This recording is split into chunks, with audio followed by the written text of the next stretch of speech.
Oke, baik. Assalamualaikum warahmatullahi wabarakatuh.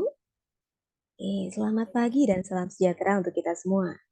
Yang kami hormati Bapak Muhammad Iqbal Komaruzaman selaku pemateri, yang kami hormati tim PT Solutiva, khususnya hormat kami kepada Bapak Ibu peserta webinar. Saya ucapkan terima kasih atas kehadirannya di Zoom meeting ini dalam acara webinar Esensialisme Jalan Terbaik Meraih Target. Perkenalkan, saya Desi dari PT Solutiva sebagai pemandu webinar pada hari ini. Izin perkenalkan sedikit perihal PT Solutiva ya. Kami merupakan biro psikologi yang berfokus pada STM dan assessment. Kami memiliki klien dari berbagai kalangan. Ada dari pemerintah, salah satunya Polres Depok, dari perusahaan industri seperti Astra dan Kapri Pharma, juga dari lembaga pendidikan seperti BPK Penabur dan Aliklas. Beberapa layanan kami adalah tes IQ, psikotes untuk rekrutmen karyawan, serta tes bakat minat. Dan juga keunggulan kami yang perlu Bapak Ibu ketahui adalah tersedia layanan psikotes online seluruh Indonesia dengan hasil yang kilat. Layanan kami juga bisa digunakan untuk kebutuhan pribadi. Jadi, jika Bapak Ibu ada kebutuhan perihal assessment, bisa hubungi kami langsung.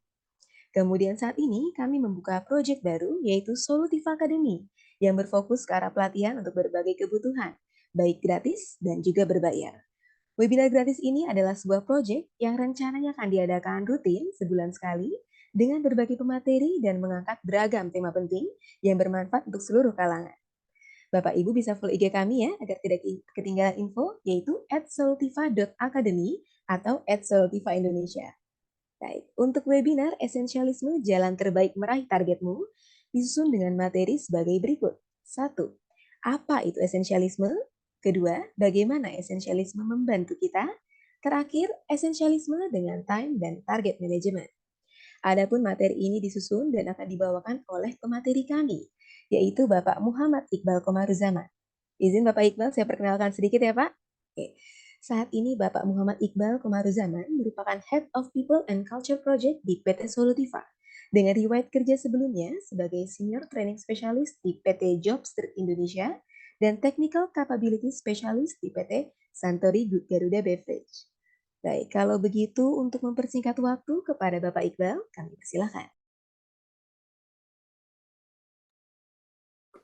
Halo, selamat pagi. Assalamualaikum warahmatullahi wabarakatuh. Teman-teman semuanya, makasih udah hadir. Makasih udah meluangkan waktu. Ya, kita bakalan 2 jam ini diskusi mengenai esensialism. Nah, mungkin bisa sambil di-share Mbak Desi materinya. Siap, mohon ditunggu ya Pak ya. Thank you. Esensialism. Ada yang udah pernah dengar esensialism itu apa? Ini ketika saya ditanya ya sama direkturnya Solutiva, ada materi yang bisa di-share gitu untuk webinar free kali ini gitu ya.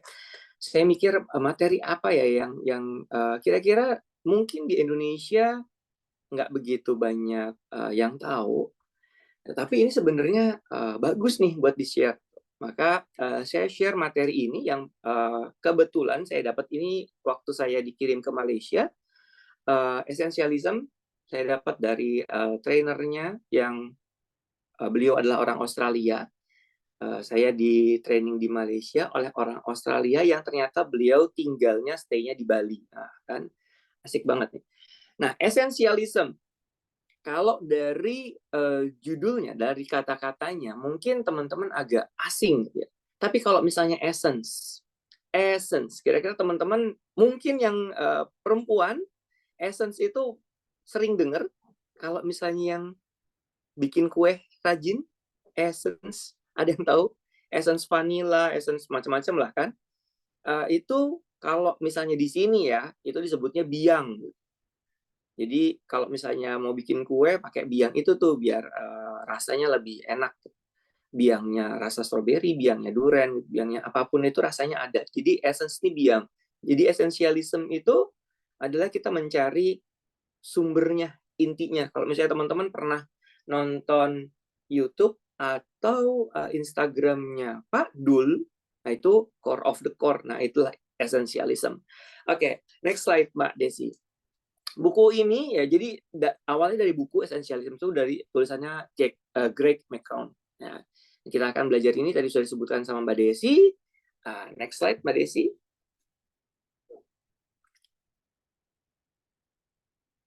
Nah, esensialism. Kita langsung ke artinya ya. Esensialism ini sebenarnya pola pikir. Pola pikir yang fokusnya itu pada kedisiplinan. Ya, saya ulang sekali lagi, ini sebuah pola pikir yang fokusnya pada kedisiplinan. Jadi buku Greg ini mengajarkan bagaimana kita bisa fokus sama energi kita dan bagaimana menggunakannya pada sesuatu hal yang inti saja. Jadi, kenapa sih kok mikirin yang inti? Karena kebanyakan dari kita nggak seperti itu. Termasuk saya mungkin. Nah, ketika kita sudah menggunakan energi kita tepat pada sesuatu yang esensial, maka kita bisa mengerjakan sesuatu yang benar-benar penting dan bermanfaat. Itu. Ya. Next slide, Mbak Desi. Ya, masih ke pengertian. Maka esensialisme itu adalah pola yang dilakukan secara terus-menerus, di mana pola ini ya akan membuat kita menciptakan nilai-nilai yang paling banyak, lalu menentukan cara untuk melaksanakannya dengan cara yang paling mudah. Itu adalah esensialisme. Next slide, Mbak Desi. Kita mulai masuk ke analogi, karena kalau misalnya saya bawain training itu biasanya seneng pakai analogi ya. Saya coba sebut salah satu deh ya, Mbak Amalia Ulfi. Mbak Amalia bisa tolong dibuka mic-nya? Thank you. Iya, Mbak Pak. Amalia. Saya tanya ya. Oh, ini feedback ya. Mbak Amalia, energinya Mbak Amalia itu 100% setuju? Setuju. Setuju ya. Mbak Amelia punya keluarga di sekitar, lagi di sebelahnya siapa gitu? Adik, kakak, Iya. bapak? Ibu. Oke. Ibu energinya 100% nggak? Ya. 100% juga. Oke. Umurnya ibu jelas lebih tua dari Mbak Amelia ya? Iya. Iya, tapi energinya sama-sama 100% ya? Oke, itu aja dulu pertanyaan saya. Oke, saya coba tanya yang lain.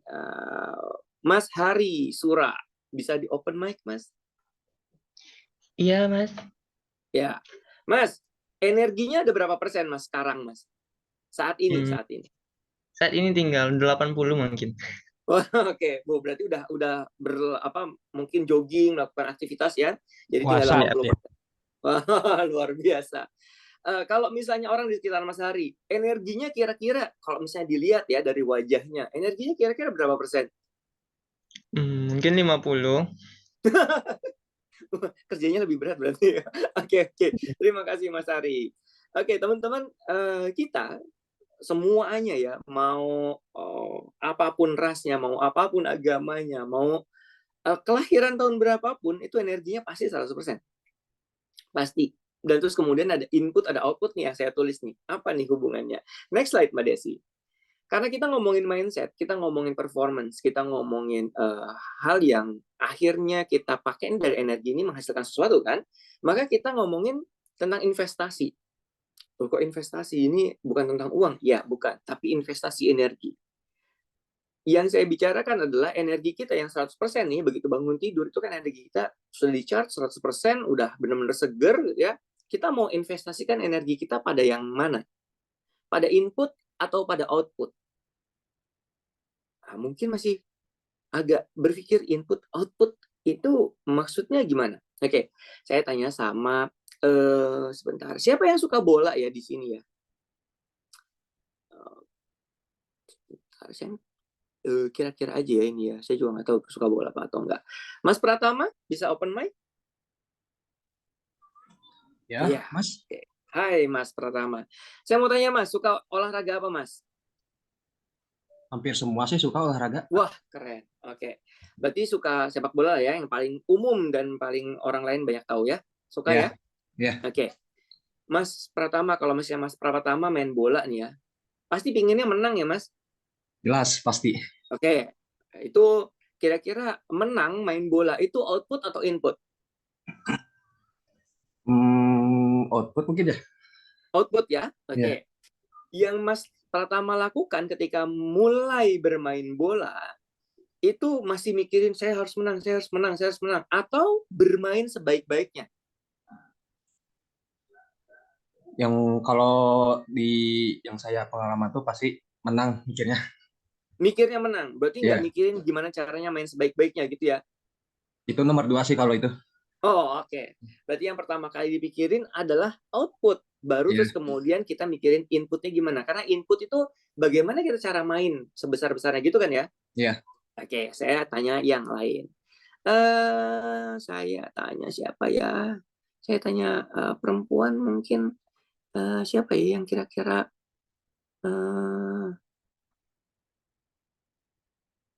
ini. Mbak Tri, bisa open mic? Tri, siapa nih? Ayo Mbak. Mbak, suka masak nggak Mbak? Kadang. Ya, oh, oke, kadang. Ya, oke. Ya, tapi manusia zaman sekarang memang kayak gitu ya. Kadang-kadang suka masak, kadang-kadang enggak. Lebih sering GoFood kayaknya ya. Mbak Tri, kalau misalnya masak, itu bentuk masakan jadinya nih, itu kan output ya. Setuju? Setuju, setuju. Setuju, oke. Kita nganggap apa ya yang paling susah, jelimet banget. Tumpeng. Tumpeng itu output. Nah, Mbak Tri kalau misalnya masak, itu mikirin tumpeng yang udah jadinya, atau mikirin bahan-bahannya, cara masaknya, mikirin yang mana Mbak Tri? Bahan dong. Mikirin bahan. Oh, Iya. oke. Ini agak beda nih ya. Kalau misalnya tadi mikirinnya gimana caranya menang gitu. Kalau misalnya Mbak Tri mikirinnya bahan, berarti mikirinnya input. Oke, kita bahas ya. Terima kasih Mbak Tri. Oke. Karena kita mau ngomongin tentang investasi seluruh energi, kita sebenarnya bisa mengkontrol yang mana sih? Oke. Kalau misalnya kita ngomongin main bola, kita bisa mengkontrol gol yang nanti bisa kita cetak, atau kita bisa mengkontrol bagaimana kita bisa bermain sebaik-baiknya. Kira-kira yang bisa kita kontrol yang mana? Yang bermain sebaik-baiknya bukan? Ya kan? Kita mau anggaplah kita jadi kiper. Wah, kita benar-benar fokus gimana caranya bola nggak masuk. Itu input. Kita jadi striker nih, yang pemain paling depan ya. Gimana caranya kita bisa menggocek bola sampai terus kemudian ke jantung pertahanan lawan dan membobol bola ke gawang lawan. Itu input. Tapi kalau misalnya kita udah mikirinnya gimana caranya menang, saya pengennya 3-0 gitu ya, itu output. Yang kita bisa kontrol bukan output, teman-teman. Tapi yang bisa kita kontrol adalah input. Yang kita bisa kontrol adalah siapin bahan-bahannya tumpeng. Yang kita bisa kontrol adalah gas LPG-nya masih ada apa enggak. Yang bisa kontrol adalah oke, kalau kita mau bikin tumpeng, ayamnya ada nggak sih? Ayamnya mau dibikin bekakak atau mau dibikin ayam apa nih? Yang bisa kita kontrol adalah kita mau bikin nasi tumpengnya yang warnanya kuning atau putih. Kalau misalnya kuning ya pasti ada kunyitnya. Itu kita bisa kontrol. Kalau nggak ada kunyit ya udahlah gitu. Daripada harus ke pasar lagi beli, mendingan yang ada aja. Kita nasi tumpengnya putih berarti. Itu input. Tapi kita nggak bisa kontrol nanti jadinya tumpengnya benar-benar bentuk kerucut apa enggak. Itu nggak bisa kita kontrol. Oke, next slide, Pak Desi. Jadi kita setuju belum atau gimana nih? Ada yang mau masukkan ya? Bisa nggak kita kontrol output? Ada masukan? Ada yang mau menyanggah? Kita bisa kontrol output atau enggak, Mas Pratama? Bisa nggak Mas Pratama? Ayo.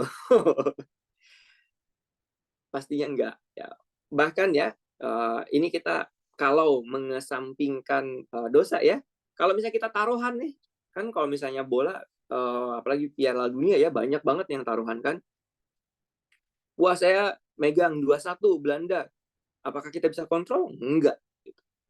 Wah, saya pinginnya 3-0. Enggak taruhan nih, tapi benar-benar yakin kalau misalnya Jepang bisa menang 3-0. Ternyata enggak, Jepang kalah. Itu output. Nah, ini. Maka karena kita nggak bisa kontrol output, kita fokus pada input, fokus kepada apa yang bisa kita kontrol, fokus apa yang bisa kita lakukan, energi kita taruhnya di situ. kalau misalnya mau main bola, Mas Pratama, taruh energinya ya dimain sebaik-baiknya. Begitu udah main sebaik-baiknya, hasilnya kita serahkan kepada Yang Maha Kuasa gitu. Karena output itu akan bekerja dengan sendirinya. Sebaik-baiknya kita main bola, bisa aja kita kalah. Karena bola itu bundar. Begitu kata komentator bola gitu. Sebaik-baiknya kita fokus sama energi, bisa jadi masakan kita gosong. Mungkin kita ketiduran waktu nungguin tumpeng tadi gitu. Ternyata hasilnya keras banget, mungkin kurang air, mungkin apa, tapi kita udah fokus nih, energi kita taruh semuanya di situ. Maka output akan bekerja dengan sendirinya. Jadi, teman-teman yang mungkin termasuk saya pada waktu mendapatkan training ini, itu saya masih kadang-kadang mikirin output gitu. Atau mungkin teman-teman yang di sini ya yang masih fresh graduate gitu, baru lulus SMA, baru lulus kuliah, atau mungkin sedang menjalani masa belajar sambil nunggu lulus ikutan training ini gitu ya. Dan teman-teman masih mikirin, saya pingin lulusnya Kamlot, IP-nya 3, sekian. Itu output kan. Nah, teman-teman mulai fokuskan, langsung dialihkan energinya ke input. Nggak usah mikirin output lagi, nggak usah kita pusing-pusing gitu ya, mikirin gimana hasilnya.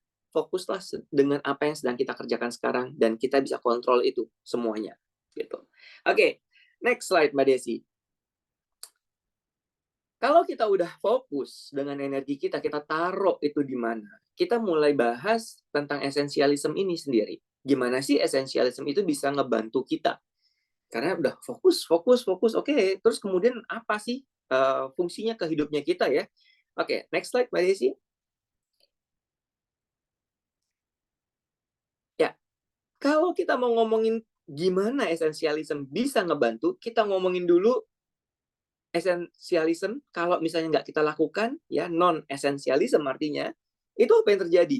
Dan ini masih sangat sering kita jumpai di kehidupannya kita. Ya, di bukunya Greg itu ada bab yang namanya non-essentialism.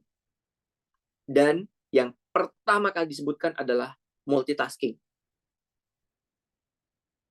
Saya dulu percaya sama multitasking, sekarang enggak. Multitasking itu bisa melakukan berbagai macam hal dalam satu waktu. Satu waktu ya, misal nih, saya lihat di layar saya Mbak Widi. Mbak Widi sambil mengocok telur, wah ceritanya pingin bikin puding ya, pudingnya ada telurnya, sambil dikocok telurnya, sambil teleponan sama Besti, terus kemudian sambil tangan kirinya misalnya apa namanya ngelipat baju. Jadi tangan kanan mengocok telur, tangan kiri ngelipetin baju, handphone ditaruh di pundak. Itu multitasking. Kira-kira 100% bagus dari hasilnya? Enggak. Yes, Mbak Widi udah langsung geleng kepala. Hasilnya enggak. Apalagi kalau misalnya itu ngegosok ya, menyetrika baju, wah itu udah pasti gosong tuh. Atau mungkin nggak rapi. Ngocok telurnya mungkin bener, tapi tangan kirinya yang dilakukan tangan kiri apakah bisa? Belum tentu.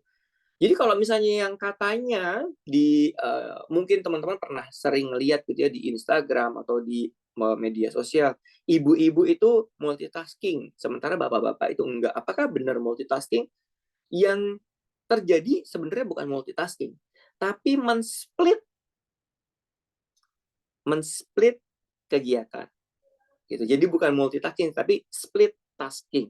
Jadi di menit pertama dia nyuci piring, terus kemudian anaknya nangis, cuci piringnya ditinggalin, anaknya terus kemudian didiemin dulu, dia lanjut lagi nyuci piring, sementara di kompor masih merebus sup gitu ya, supnya sambil dilihat, oh ya, karena dia tahu otaknya bisa kebagi, sup ini masih matang nanti 10 menit lagi, cuci piring bisa ditinggalin, anak nangis didulukan gitu. Maka itu namanya split tasking, bukan multitasking. Gitu. Tapi itu pun juga tidak akan optimal. Pasti.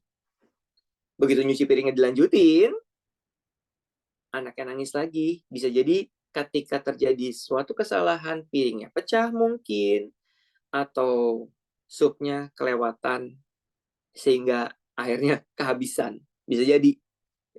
Nah, non-esensialism yang lainnya, nyebutnya ya di buku itu kutukan tuh, adalah melihat semua peluang itu sama. Ini juga kutukannya non-esensialism. Semua peluang itu tidak sama. Kalau misalnya kita masih melihat, semua peluang sama loh. Kalau misalnya saya melakukan ini dulu, terus kemudian melakukan ini, sama aja hasilnya. Selesai-selesai juga. Enggak sama. Nanti kita akan lihat ya, enggak samanya kenapa. Terus kemudian yang ketiga adalah bekerja tanpa melihat tingkat urgensi. Kita bisa bekerja, saya pengennya ngerjain ini dulu. Saya pengennya ngerjain ini dulu. Saya pengennya mandi nanti deh. Saya pengennya ngapain ya?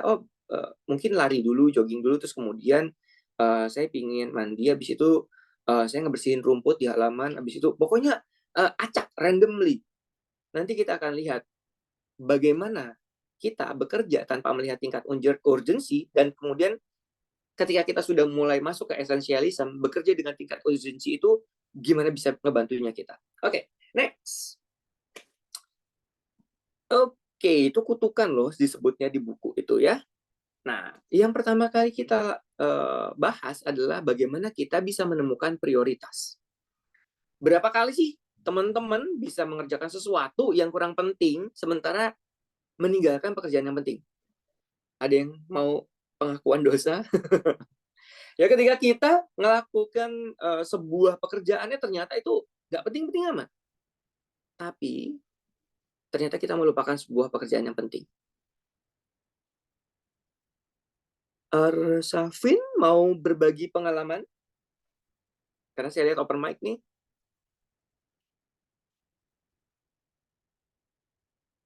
Oh. Atau malu-malu? Oke, saya sebutin salah satu deh ya, contoh yang pernah saya lihat. Ini ketika saya mengunjungi sebuah toko, dan terus kemudian penjaga tokonya yang sekaligus kasir sedang asik nge-scroll TikTok. Itu zaman sekarang kayaknya wajar banget ya orang scrollan TikTok gitu ya, sambil membunuh waktu. Saya datang terus kemudian menanyakan sebuah barang, gitu. Karena dia sudah nyapa, gitu. Pagi Pak, gitu. Oke, saya masuk, terus kemudian saya nanyain sebuah barang. Kebetulan itu toko daging, jadi saya nanya daging. Daging yang khas dalam, ada nggak ya? Dia ternyata sedang asik melakukan scrolling TikTok. Jadi itu penting? Enggak. Tapi dia meninggalkan pekerjaan yang penting. Dia meninggalkan customer-nya yang memang membutuhkan dia demi sebuah pekerjaan yang sebetulnya itu bisa dilakukan nanti. Oke, kalau misalnya, saya nggak punya TikTok, aman dong. Bisa jadi Instagram, bisa jadi Facebook. Bisa jadi ngelamun aja gitu tanpa melakukan sesuatu hal apapun itu. Sepenting itukah melamun? Kayaknya bisa dilakukan di akhir waktu gitu. Karena masih banyak pekerjaan kita yang mungkin bisa kita kerjakan. Ada nggak dari teman-teman yang asik melakukan sebuah pekerjaan yang nggak penting? Sosial media, ngeliatin status WhatsApp orang. Ya, ini biasanya ibu-ibu gitu ya. Coba status WhatsApp ini lagi ngapain ya? Ih, ya ampun, jalan-jalan terus. Jangan. Ibu-ibu tuh biasanya kayak begitu. Perasaan utang nggak dibayar-bayar, tapi statusnya kok jalan-jalan terus. Nah, itu pekerjaan yang tidak penting. Tapi meninggalkan pekerjaan penting, ya siapa tahu rumahnya belum rapi. Siapa tahu dia belum masak buat nanti buka puasa, ya kan? Banyak hal. Nah, pola pikir esensialisme ini akan membantu kita untuk fokus sama tujuan yang paling penting dari diri kita. Terus kemudian berani mengatakan tidak pada hal yang tidak penting. Nah, ini yang sering kali juga terjadi di kehidupannya kita, entah itu kita udah bekerja, entah itu kita belum bekerja. Tapi misal ya, teman-teman lagi ngerjain skripsi nih buat teman-teman yang masih kuliah. Terus tiba-tiba teman-teman kita nih ngajakin nongkrong, padahal ini skripsi belum selesai nih editannya, ya revisiannya. Terus kemudian teman-teman, karena nggak enak, padahal revisiannya ditunggu besok, ya udahlah aku nongkrong aja dulu. Ini masih bisa dikerjakan nanti. Akhirnya sesuatu yang penting ini terlewatkan untuk sesuatu hal yang kurang penting. Oke, next slide, Mbak Desi. Nah, Maka kita harus memberi perhatian yang lebih pada pekerjaan, pada sesuatu yang memang membutuhkan perhatian lebih. Apa sih yang membutuhkan perhatian lebih? Kalau misalnya kita lagi mengerjakan sesuatu, apa nih? Ya, teman-teman bisa langsung lihat sendiri pada kehidupannya teman-teman, apa yang butuh perhatian lebih. Apakah ini tentang pekerjaan? Apakah ini tentang keluarga? Apakah ini tentang kuliahnya teman-teman? Yang mana yang memang membutuhkan perhatian lebih? Kalau misal ya teman-teman lagi skripsian, terus kemudian pacarnya butuh perhatian yang lebih, sementara skripsian lebih penting, iya, kesampingkan dulu pacarnya, karena belum tentu juga nikah sama dia kan. Tuh. Oke, next slide.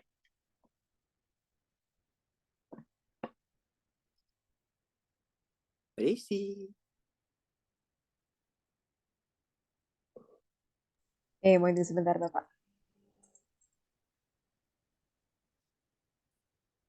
Ya, ini biasa terjadi pada kehidupan kita di online, di mana ada aja masalah teknis. Nah, lalu prioritasnya kita apa dong?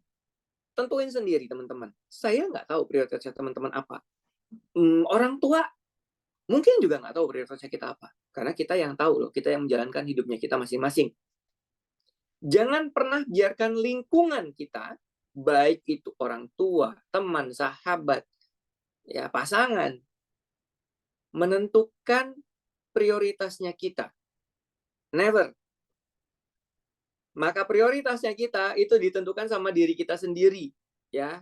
Dan itu ditentukan sama banyak faktor. Pilihan kan pasti banyak faktor ya. Oke, saya ambil contoh. Saya suka pakai analogi.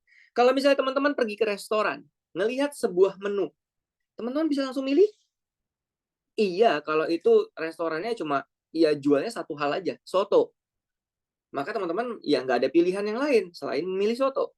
Tapi kalau misalnya teman-teman masuk ke restoran apa ya, Sunda misalnya gitu ya, percaya nggak teman-teman kalau misalnya pilihannya teman-teman juga restoran nasional deh ya, ini warung makanan yang menjual semua makanan-makanan nasional. Ada masakan Jawa, ada masakan Makassar, ada masakan Kalimantan, terus kemudian ada masakan Sunda. Tapi dia menyalakan musik itu suling Sunda. Ya, kalau misalnya teman-teman pernah kondangan, terus kemudian hafal dengan suling Sunda yang tuli duri duri itu, mungkin teman-teman langsung kebayangnya gurame. Wah, gurame goreng enak nih, pakai sambal terasi, terus kemudian pakai lalap, sayurnya karedok, nasi anget gitu atau nasi liwet, minumnya teh anget pahit. Gara-gara musiknya memutarkan lagu Sunda. Padahal di situ ada soto Makassar, di situ ada soto Banjar, di situ ada ikan bakar khas Sulawesi. Tapi teman-teman kepikirannya gurame goreng karena musiknya. Pilihan yang ada di menu juga tetap dipengaruhi sama hal yang lain. Bisa jadi sama pasangan. Teman lagi datang sama teman gitu ya. Terus kemudian teman kita nggak suka pete, padahal kita suka banget sama pete. Maka pilihan kita mungkin bukan sambal pete. Mungkin bukan nasi goreng pete, karena teman kita nggak suka. Kita menghargai teman kita. Maka pilihan itu ditentukan banyak faktor. Nah, kita harus menentukan prioritasnya kita sendiri. Ya, kalau pilihan itu kan pilihan hidup banyak, tapi prioritasnya kita yang mana? Yang tahu hanya diri kita sendiri. Itu. Nah. Oke, next slide, Mbak Desi.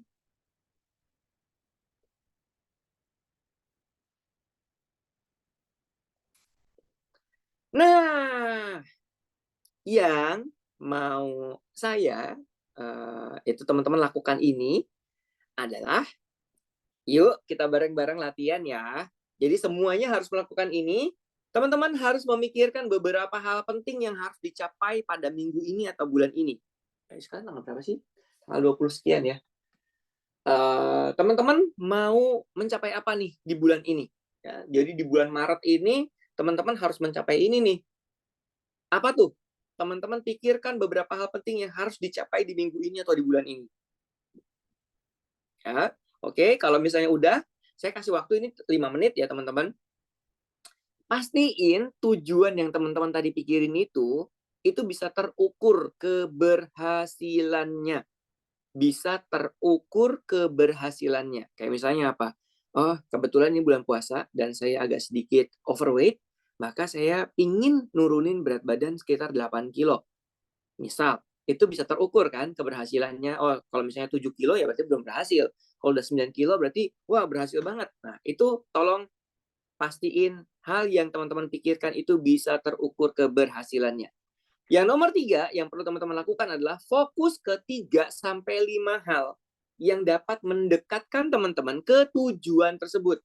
3-5 hal yang bisa mendekatkan teman-teman pada tujuan tersebut. Jadi kalau misalnya teman-teman fokusnya adalah pingin losing weight, ya mengurangi berat badan, maka 3 hal yang bisa mendekatkan teman-teman ke mengurangi berat badan itu apa? 3-5 hal ya. Kayak misalnya, oh saya fokusnya pengennya beli takjil itu nggak mau gorengan. 1. Yang kedua, saya pingin makan sehat. 2. Yang ketiga, saya pingin paling enggak lari 2 kilo lah setiap hari setelah sahur gitu. Nah, itu berarti 3 hal yang bisa mendekatkan teman-teman ke tujuannya teman-teman. Ya, tolong ditulis. Dan yang terakhir, pilih satu kegiatan yang akan teman-teman lakukan sekarang, mulai hari ini. Jadi dari 3 hal itu, pilih satu yang akan teman-teman lakukan sekarang. Nah, pastiin teman-teman melakukan latihan individual ini. Kenapa? Karena saya mau tanya setelah 5 menit ke depan. Ya, oke? Teman-teman ada yang kurang paham sama latihan individual ini? Paham semua? Kalau misalnya ada yang belum paham, please raise hand. Ya, di klik tuh yang raise hand-nya, nanti kita jelasin ulang. Kalau misalnya tidak ada yang raise hand, maka 5 menit akan saya mulai. Sekarang jam 10.38, maka 5 menitnya sampai jam berapa tuh? 43 ya. Oke? Tidak ada pertanyaan? Semuanya clear? Oke, 10.43 kita bahas bareng-bareng ya teman-teman. Cara menemukan hal yang pentingnya gimana? Oh, ya dipikirin. Kan justru itu kan yang memang kita latih. Iya kan? Kan kita pingin menemukan hal yang penting. Kita kan pinginnya, oh saya targetnya minggu ini ya, misal kalau tadi nurunin berat badan gitu ya, itu yang penting tuh. Buat saya kali ini misalnya. Saya yang penting kali ini adalah misal berhasil menemukan resep baru karena saya chef. Wah, itu hal penting tuh. Saya pingin berhasil, misal, oh saya adalah seorang guru, maka saya berhasil mendeliver mata pelajaran yang saya ajar ini kepada semua murid sehingga murid-muridnya lebih aktif. Itu hal penting tuh. Itu. Terus kemudian hal penting yang lainnya, oh mungkin anak saya pingin kayak begini, saya pingin kayak begini. Nah itu hal penting. Justru itu adalah salah satu hal yang perlu kita latih, gitu ya. Oke, ada lagi pertanyaannya? Ayo, time sticking. Ya, waktu sudah berjalan, jam 10.43 saya akan tanya kepada teman-teman.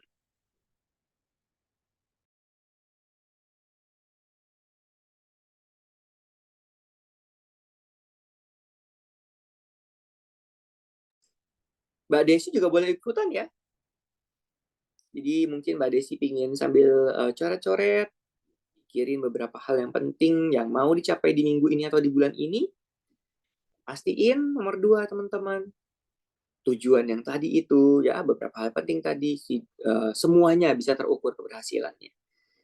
Terus kemudian fokus ke 3 hal sampai 5 hal ya yang bisa mendekatkan teman-teman ke tujuan tersebut. Lalu pilih satu kegiatan yang ingin teman-teman lakukan di mulai hari ini.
1 menit lagi.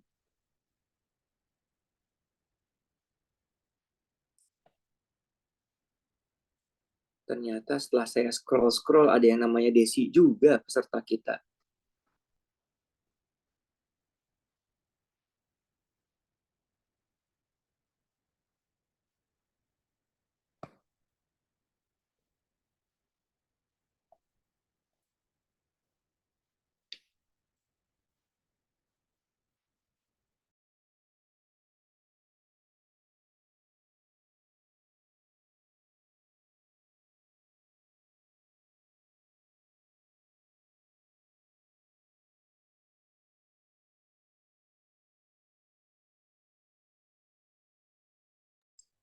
Oke, sudah jam 10.43.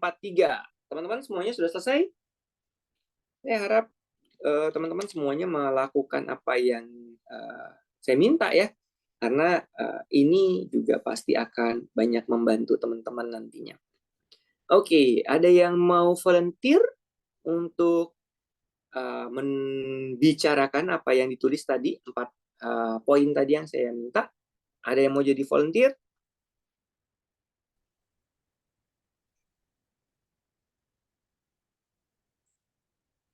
Gak ada? Oke, saya minta tolong sama... Bapak Iqbal, ini sepertinya Ibu Dwi Kusmiranti, raise hand. Saya belum melihat. Saya tadi asik nge-scroll Oke. ngeliatin pesertanya. Silakan Mbak Dwi. Ya, Assalamualaikum Pak Iqbal, Waalaikumsalam. Pak Reza. Yes, Mbak Dwi. Iya, Nah, saya Mbak mau Dwi. jadi volunteer, boleh? Boleh dong. Langsung aja untuk beberapa hal penting yang harus dicapai dalam minggu ini atau bulan ini, sama seperti yang disampaikan tadi Pak Reza, bahwa target bulan ini tuh saya turun 6 kilo. Berat badan Hai, saya kan 60 kilo kenapa nih. bisa? Oke. Nggak usah disebutin juga nggak apa-apa sebenarnya. Gak usah ya. Oke. Terus targetnya turun 6 kilo. Dan dalam Oke. minggu ini tuh targetnya 2 kilo gitu. Nah, Oke. nomor 2-nya ini untuk eh, Terukur. keberhasilannya dengan cara dengan melihat timbangan setiap hari Oke. dan pakaiannya mengendur atau enggak, kendor apa enggak gitu. Oke. Celananya kendor apa enggak itu kan bisa terukur ya jadinya, bisa mengukur Oke. dari situ. Terus untuk yang nomor 3 itu yang saya lakukan adalah satu, berpuasa tentu ya, kalaupun Ya. sedang tidak di bulan Ramadan pun adalah bisa dengan puasa Senin Kamis. Terus yang Oke. kedua, mengurangi karbohidrat, minyak, garam, gula, dan tepung. Dan ngurangin ngemil. Berat. Oke, berat Ya. banget itu. Oke. Terus yang ketiga adalah berolahraga sepeda atau jalan kaki paling tidak minimal 30 menit sampai 40 menit gitu. Terus biasanya memang dilakukannya setelah subuh Oke. atau di jam istirahat. Nah, terus Jam untuk istirahat. Oke. selanjutnya adalah yang tidur lebih cepat. Karena ketika kita begadang itu ternyata kepengen ngemil. Nah, jadi Oh iya, benar banget. iya, jadi lapar kan, jadi jam 11, jam 12 lapar, terus akhirnya kita ngemil. Nah, itu yang mungkin akhirnya jadi Oke. gagal diet, gitu. Jadi lebih baik saya tidur lebih cepat, gitu. Nah, Oke. yang mau akan saya lakukan, kegiatan yang akan saya lakukan saat ini, yaitu tadi, dengan berolahraga itu. Oke. Berolahraga Berarti dan mengurangi itu. Oke. Terima Gitu. kasih Mbak Dwi. Ya. Mohon Oke. bantu kalau ada yang salah ya, Pak. Enggak, udah benar. Saya salah ngasih contoh ya, terlalu mudah berarti ya buat Mbak Dwi. Aduh. Oke. 6 kilo. Itu kayaknya kalau kita nggak fokus, kita nggak disiplin sampai ya mengurangi karbohidrat, garam, gula, minyak, itu susah banget itu bulan puasa. Kan bulan puasa itu paling enak menu buka puasa adalah gorengan. Gorengan. itu susah banget. Oke. Semoga sukses Mbak Dwi. Mudah-mudahan saya dapat kabarnya minggu ini bener ya turun 2 kilo. Ada lagi yang mau jadi Amin. volunteer? Ada lagi yang mau jadi volunteer? Mas Zaki mungkin karena tadi nanya nih, saya pengen tahu nih Mas Zaki udah bener belum ya dalam 4 poin tadi. Mas Zaki bisa tolong. Nah, open mic. Silahkan Mas Zaki. Nomor Ya, satu apa Mas Zaki? sebenarnya masih agak bingung di beberapa hal penting tadi karena kan Oke. saya freelancer begitu kan. Oke. Jadi apa namanya? Semua hal itu jadi terlihat penting begitu. Jadi misalnya Itu dia yang kita sedang bicarakan hari ini. karena Oke, silakan Mas Zaki. yang ditunggu yang tadi yang apa? Melihat semua peluang sama begitu kan. Oke, Misalnya siap. ada deadline di minggu ini misalkan apa namanya? Nerjemah begitu kan karena saya penerjemah gitu. Tapi saya juga pengen nggak hanya jadi penerjemah, jadi saya sedang berusaha apa namanya switch karir begitu ya. Jadi pengen membuat website gitu. Jadi kadang sudah di planning tuh, misalnya habis sahur mau belajar bikin website begitu. Tapi ternyata apa namanya ya tadi karena saya melihat semua peluangnya sama, jadi malah nggak kepegang begitu yang bias lah ya, bias ya namanya ya. Begitu. Oke, jadi yang ini masih nungguin sesi kita selanjutnya ya, berarti ya Mas Zaki ya. Oke, terima kasih. Saya coba ke yang lain. Oke, siapa ya? Mbak Desi bisa pilih satu peserta kita, siapa aja? Monggo. Ayo pilih Mbak Desi, siapa? Mungkin dari yang menghidupkan kamera saja kali ya, Mbak Widi. Boleh. Boleh dibantu? Silahkan. Terima kasih. Kalau saya yang kepikiran sih jadinya pekerjaan ya. Kebetulan saya pekerjaannya kan finance gitu. Nah, baru dapat kabar disuruh untuk ngurus keberangkatan ke luar negeri atasan gitu kan. Oke. Karena nanti setelah Lebaran mau ada perjalanan dinas ke Korea gitu kan. Nah, ini jadi yang sedang saya ingin targetkan di akhir bulan ini adalah untuk mengurus perjalanan dinas tersebut. Oke. Itu terukur keberhasilannya gimana, Mbak Widi? Terukur keberhasilannya kita sebenarnya saya fokusin untuk pembelian tiket dan dan hotelnya dulu biar harganya tidak tinggi.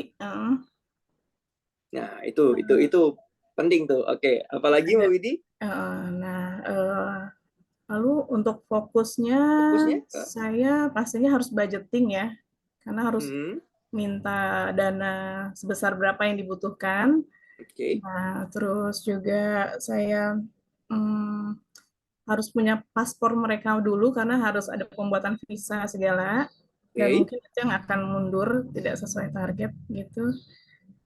Terus sama ya mencari vendor-vendornya juga yang untuk pastikan waktunya belinya di mana seperti itu. Gitu sih. Setelah Lebaran juga termasuknya mepet ya Mbak Widi ya? Itu dia. Untuk sampai ke Korea ya. Nah, itu jadi yang kepikiran saya itu aja. Itu. Oke. Maka Mbak Widi mungkin sudah tepat gitu ya, fokus kepada 3 hal yang sebenarnya sudah mendekatkan Mbak Widi kepada tujuan gitu. Fokus ke vendor yang bisa menyediakan tiket dan hotel gitu, terus kemudian budget gitu. Itu udah 3 hal yang benar-benar mendekatkan Mbak Widi sama tujuannya Mbak Widi, di mana atasannya Mbak Widi akan ke luar negeri dan visanya juga nggak tahu tuh ya bisa dapat apa enggak. Oke. Nah, satu kegiatan yang mau dilakukan mulai sekarang nih apa? Hari ini. Mungkin sebenarnya sih off ya hari Minggu, tapi harus dilakukan juga nih, gimana? Saya minta pastinya paspor pada bos-bos itu kan. Dari beberapa ada satu yang paspornya mati. Jadi kan jadi ya mungkin fokusnya ke situ ya. Oke. Ini sudah tepat ya teman-teman yang lain, sebagai contoh juga apa yang disebutin sama Mbak Widi, terus kemudian apa yang disebutin sama Mbak Dwi tadi, itu sama Mas Zaki yang masih bingung ya. Itu juga menggambarkan kita banget sebenarnya. Kenapa saya juga tadi memanggil sengaja Mas Zaki yang tadi bertanya gitu ya, karena memang di kita sebenarnya orang yang bingung dengan hal yang penting, yang esensial dalam hidup kita itu nggak cuma kita sendiri, tapi semua orang. Ketika saya ke ke Malaysia untuk belajar hal ini, itu satu ruangan yang isinya sekitaran 90-an orang dari 6 negara, itu mungkin yang benar-benar tepat dalam menyebutkan hal penting, dan terus kemudian fokus kepada 3 hal yang bisa mendekatkan kepada tujuan tersebut, itu nggak nyampe 60%. Jadi ketika teman-teman, aduh kok saya nggak bisa menemukan hal penting dalam hidup saya ya, kok saya bingung sama fokus kemana, itu bukan sendiri. Di dunia ini banyak banget yang kayak begitu. Ya, jadi hampir 57% lah dari isi ruangan yang 90 orang ini, itu masih bingung. Seperti itu teman-teman. Oke, next slide. Desi.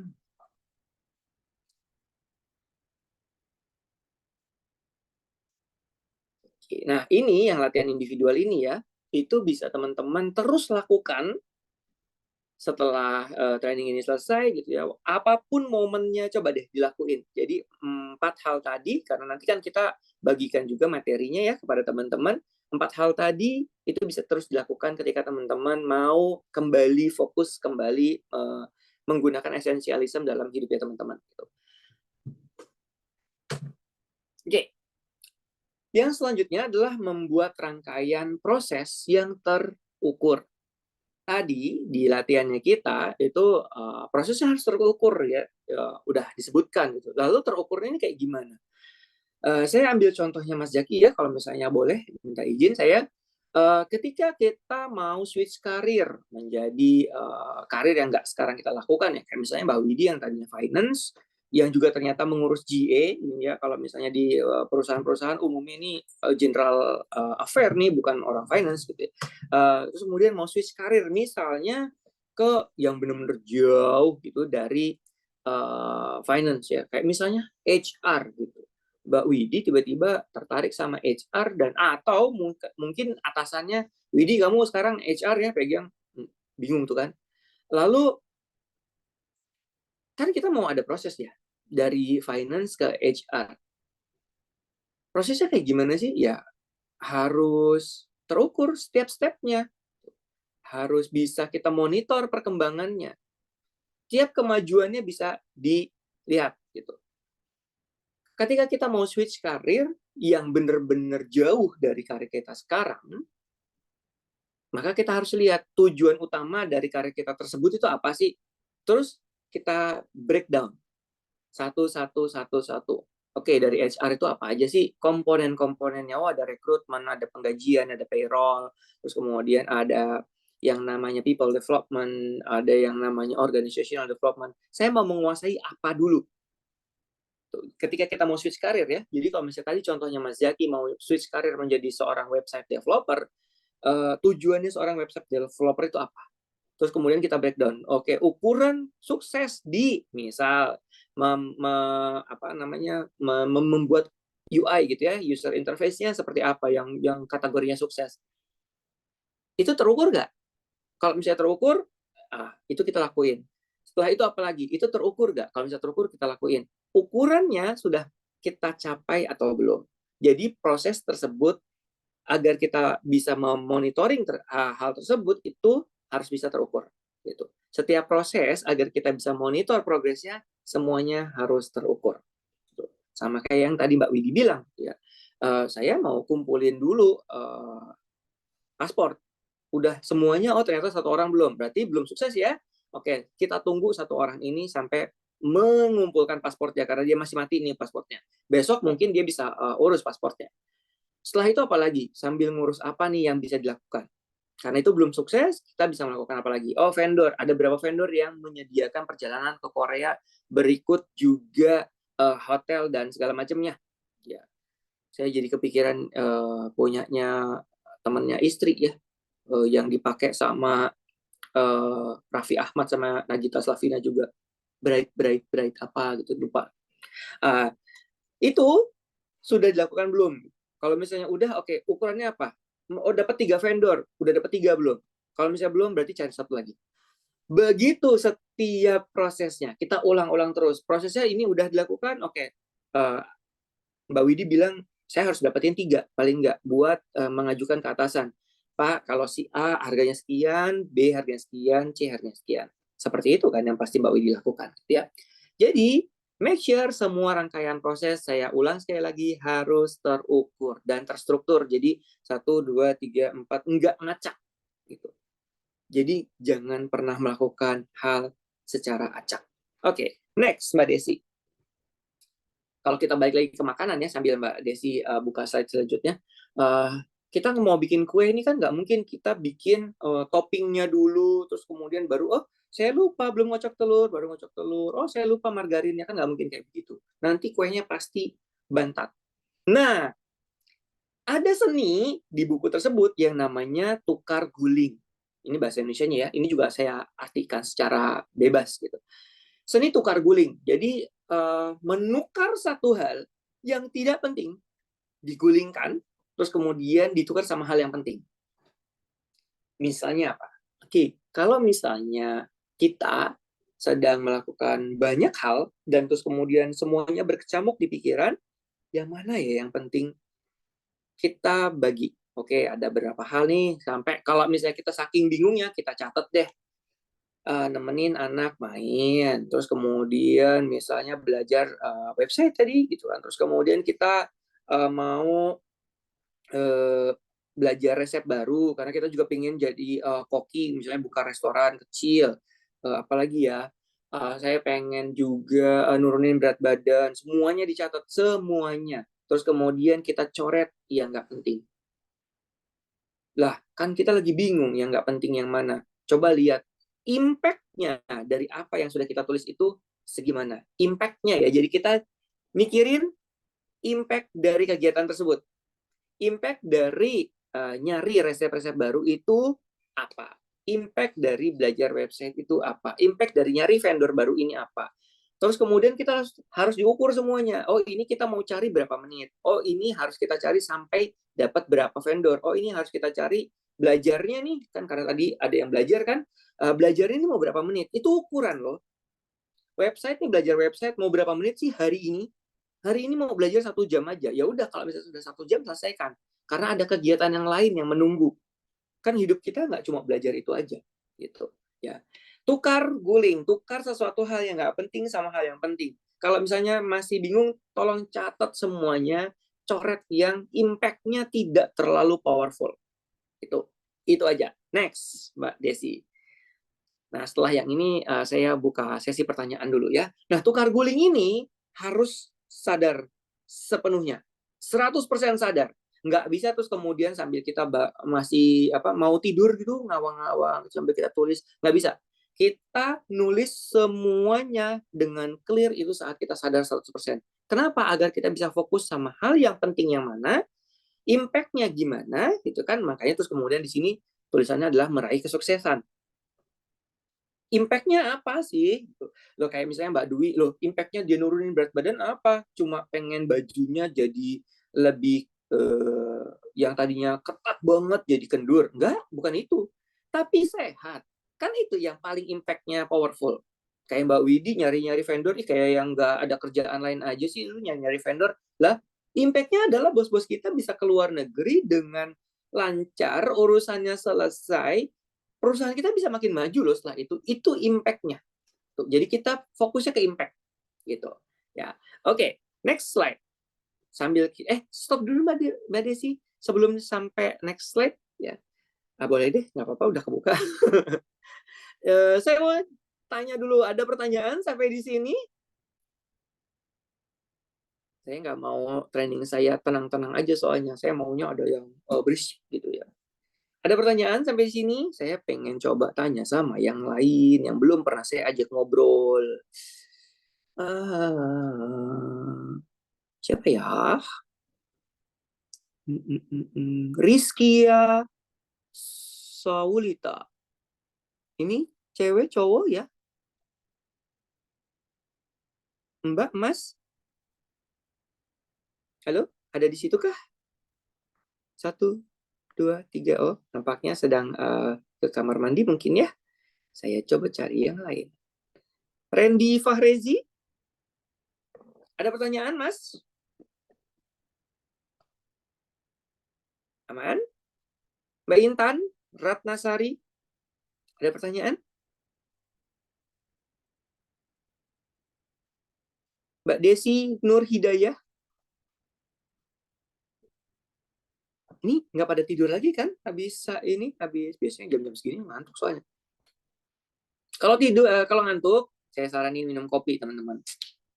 Mantap. Bapak Iqbal, mohon maaf, ini Mbak Ayu seperti ada pertanyaan nih. Oh iya, yuk. Mana?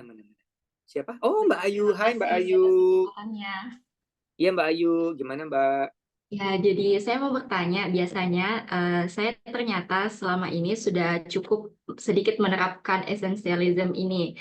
Tapi realitanya ketika saya sudah menstrukturkan kegiatan ataupun pencapaian yang saya ingin raih, ternyata itu tuh ada hal-hal atau kendala yang membuat hal tersebut tidak dapat terrealisasi sesuai dengan strukturnya. Nah, cara mengatasinya itu seperti apa? Oke, Terima kasih. halnya apa? Ntar dulu Mbak Ayu, saya mau nanya dulu, jangan terima kasih dulu. Oh, ya. Halnya apa? Yang bisa menjadi kendala itu halnya apa? Misalnya Kendalanya, misalnya tiba-tiba ada kegiatan yang lain. Misalnya dalam satu hari ini saya harus mengerjakan ini. Ada 3 kegiatan. Ternyata tiba-tiba ada kendala harus mengerjakan pekerjaan yang lain yang lebih urgent. Oke, nah itu nanti akan kita bahas Mbak Ayu. Tapi nggak apa-apa, sedikit aja gitu ya. Saya bahas karena kita lagi ngebuka tukar guling Mbak Ayu. Itu Mbak Ayu sedang melakukan tukar guling juga. Gitu. Kan tadi Mbak Ayu bilang, ada hal yang lebih urgent daripada yang saya targetkan. Sudah terstruktur, saya melakukan apa aja, tapi tiba-tiba ada hal yang lebih urgent, terus kemudian saya harus gulingkan ini dulu, sementara gitu ya, kayak ya namanya juga tukar guling kan, digelindingin nih gitu ya. Sehingga hal yang paling urgent ini bisa diselesaikan duluan. Maka itu Mbak Ayu sudah esensialisme banget. Nggak perlu bingung malah. Justru Mbak Ayu sudah benar-benar menerapkan esensialisme. Artinya Mbak Ayu sudah bisa tahu ini lebih urgent ketimbang yang sedang saya lakukan. Maka saya harus melakukan ini dulu. Yang ini nanti dulu ya. Gitu. 1 jam selesai, kita balik lagi ke yang tadi. Ke yang tadi ya. Karena Mbak Ayu sudah bilang, ini penting loh. Saya mau lakukan ini sekarang loh. Misalnya Mbak Ayu lagi ngapain ya? Misal yang paling gampang deh. Mbak Ayu lagi belajar gitu ya. Lagi belajar ini penting nih karena Mbak Ayu mau ujian. Ini misalnya aja ya Mbak Ayu. Mbak Ayu sedang belajar, misal anggaplah matematika, ini penting saya lagi belajar. Tiba-tiba ibunya Mbak Ayu manggil, "Yuk, tolong itu gorengannya tolong dibalik karena takut gosong." Itu lebih urgent dong. Karena kalau misalnya nggak dilakukan sekarang, gorengannya gosong. Nanti Mbak Ayu buka puasanya ya dengan gorengan gosong tadi. Ya maka Mbak Ayu lakukan itu dulu. Nah, mungkin ibunya Mbak Ayu sedang sibuk gitu ya. Udah Mbak Ayu liatin dulu itu gorengan sampai selesai, Mbak Ayu angkat, matikan kompor, balik lagi belajar matematika. Itu prosesnya. Jadi Mbak Ayu benar-benar 1 step dilakukan penting, urgennya udah selesai ya, udah balik lagi ke yang tadi, bukan melakukan hal lain yang nggak penting. Nah, sering kalinya kayak gini nih, Mbak Ayu udah belajar nih matematika, wah seru banget, yuk tolong itu gorengan takut gosong, oh iya, kegorengan kan, setelah itu apa? Cobalah tak lihat HP, ih ya ampun ternyata ada berita ini penting, IG misalnya Instagram, oh ya ampun sih ini cerai toh sekarang, ih kok nggak nyangka perasaan kayaknya baik-baik aja, ya ampun sayang banget ya, nih hilang, mulai fokusnya bergeser sehingga yang tadi belajar matematika itu lupa. Nah ini yang nggak mau kita terjadi, gitu Mbak Ayu. Nah kalau misalnya Mbak Ayu udah melakukan hal itu, Mbak Ayu udah jempolan. Mbak Ayu aja nanti yang ngasih materi ya, saya istirahat dulu. Oke, itu Mbak Ayu sudah cukup menjawab? Ya sudah cukup menjawab Pak. Ternyata harus kembali fokus ya. Ya biasanya realitanya begitu, kembali tidak fokus. Ya. Nah, betul, itu dia. Ya kalau misalnya nggak fokus ya itulah yang justru bikin kita malah jadi hidupnya berantakan gitu ya. Oke, next ada pertanyaan lagi? Teman-teman yang lain, ayo bertanya. Oke, ada lagi Mbak Desi mungkin yang nggak saya kelihatan, udah raise hand atau apa gitu, saya kan nggak bisa ngelihat semuanya nih, saya scroll kadang-kadang suka agak nge-lag sedikit.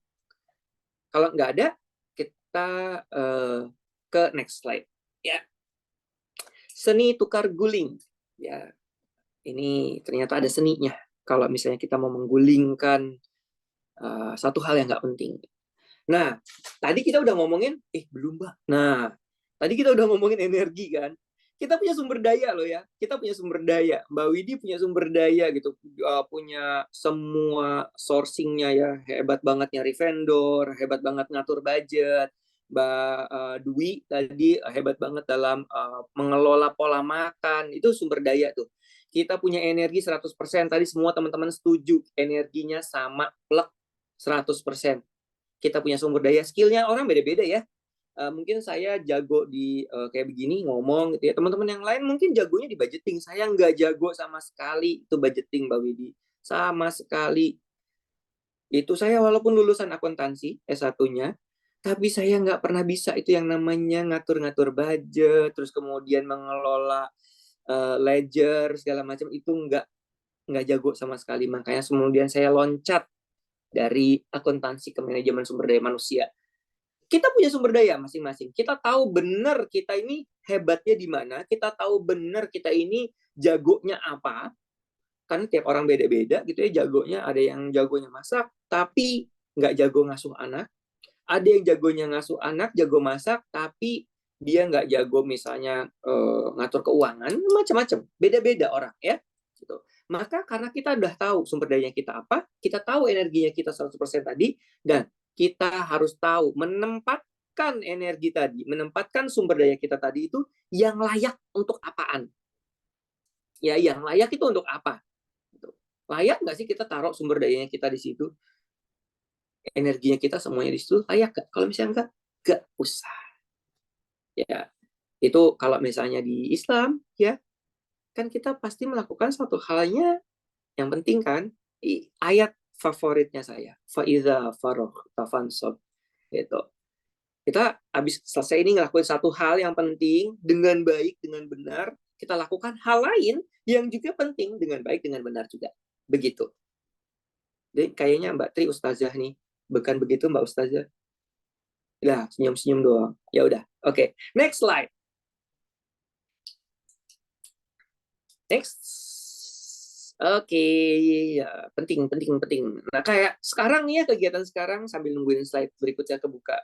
Sekarang mungkin adalah hal yang penting buat teman-teman, makanya teman-teman hadir ke sini.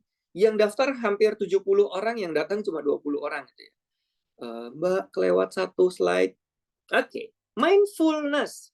Kalau yang ini sebenarnya nggak ada di bukunya Greg, nggak ada di bukunya Essentialism. Ini adanya di buku ownernya, CEO-nya Garuda Food, mindfulness. Saya masukin karena nyambung. Ya, mindfulness itu apa? Mindfulness ini karena kita udah punya banyak banget skill, kita udah ngerti banget banyak hal, kita kan udah gede ya, ngerti banyak hal nih. Upayakan hadir sepenuhnya. Ketika kita melakukan hal itu, apapun itu, kita lakukan ya dengan sepenuhnya hadir. Itu namanya mindfulness. Sadar kita sedang apa, kita lagi ada di mana, kita melakukan apa, nggak reaktif, nggak kewalahan dengan apa yang terjadi di sekitar kita. Itu namanya mindfulness. Jadi kalau misalnya, karena dulu saya kerja di Santori Garuda, dan pernah mengundang beliau, ya CEO-nya Komisaris Ding sekarang, komisarisnya Garuda Food, beliau membahas buku ini.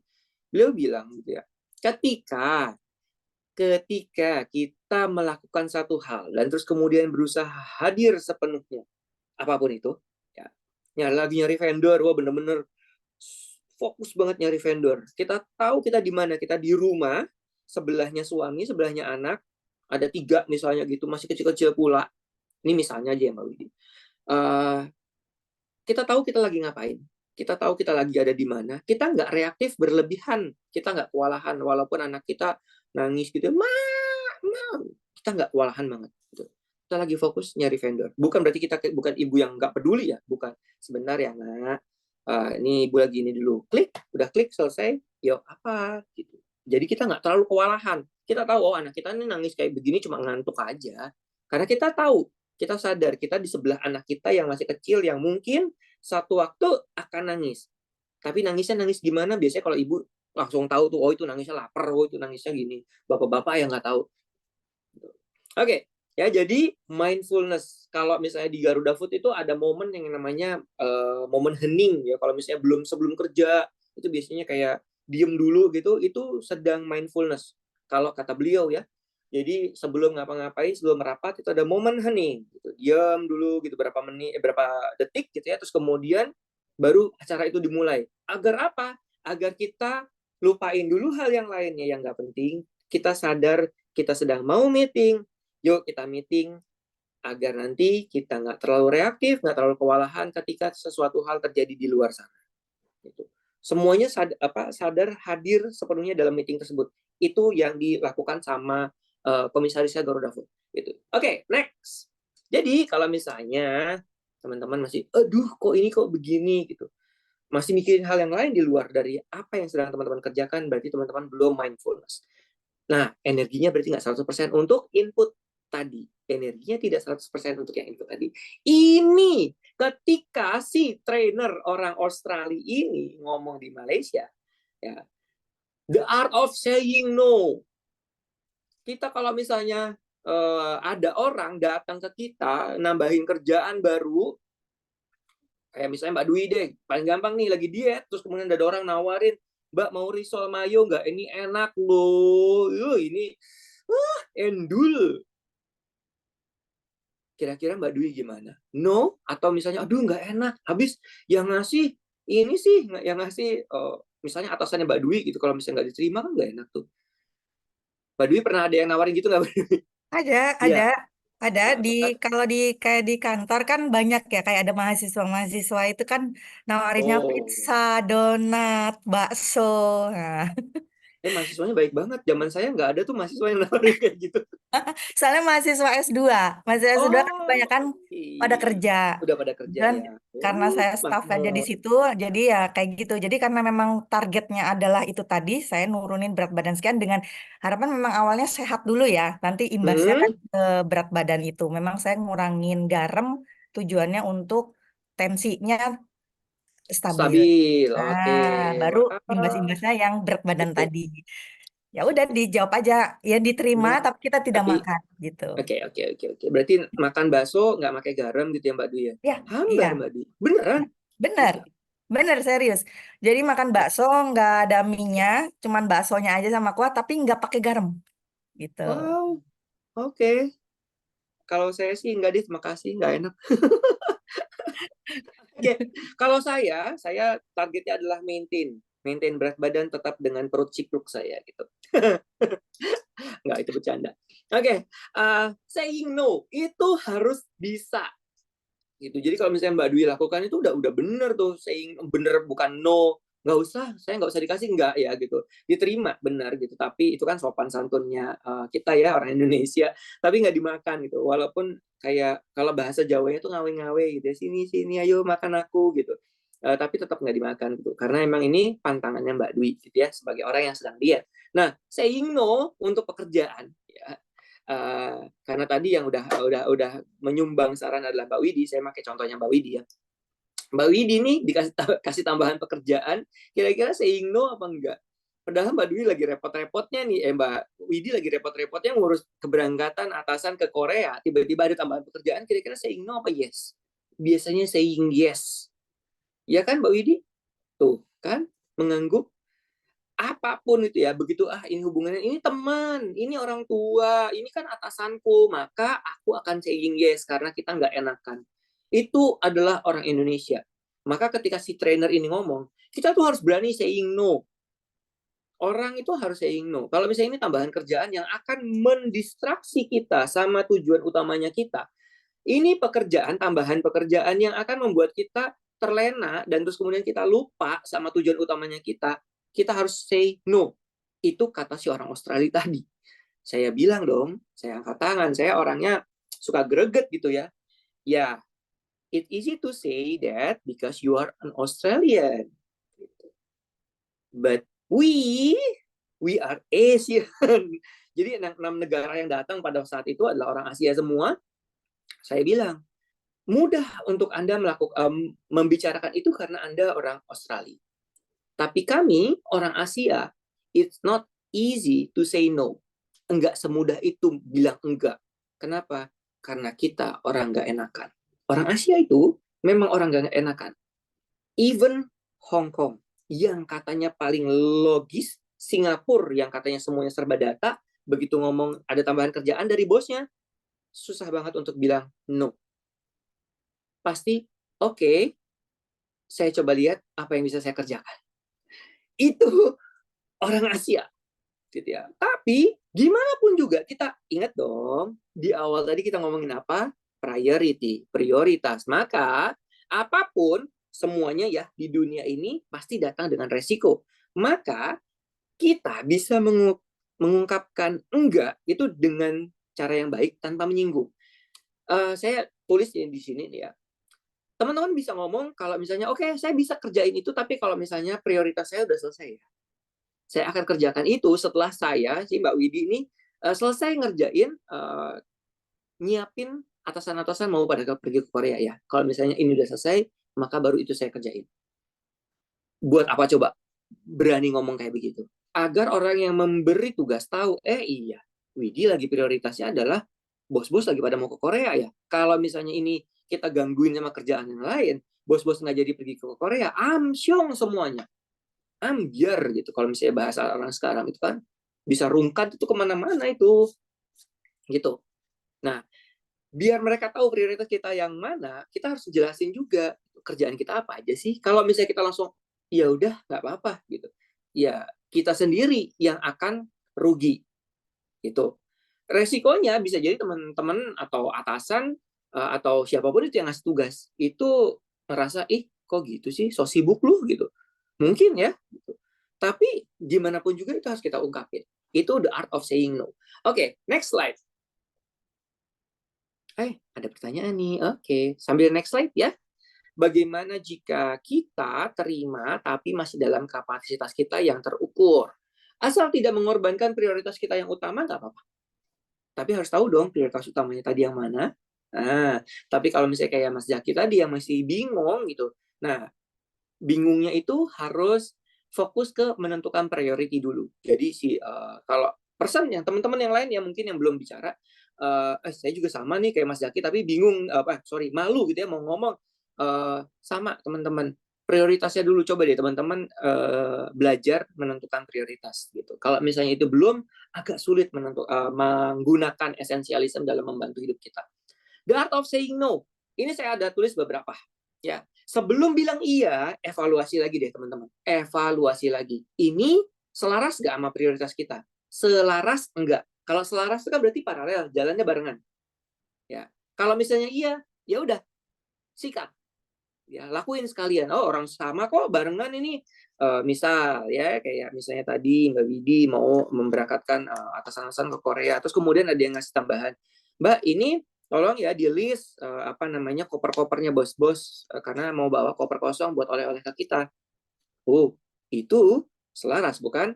Oke, tambahin koper berapa sih, ini tambah koper 1, ini tambah koper 1, misalnya beli koper. Nah, selaras ya, selaras, lakuin. Kalau misalnya tidak selaras, makasih ya gitu, udah ngehubungin kita, berarti kita penting dong ya kan. Tapi saya punya prioritas lain nih yang lagi dilakuin, nggak apa-apa nggak sih kalau misalnya kita lakuin ini nanti gitu. Kalau misalnya kita nggak nyaman nih, maka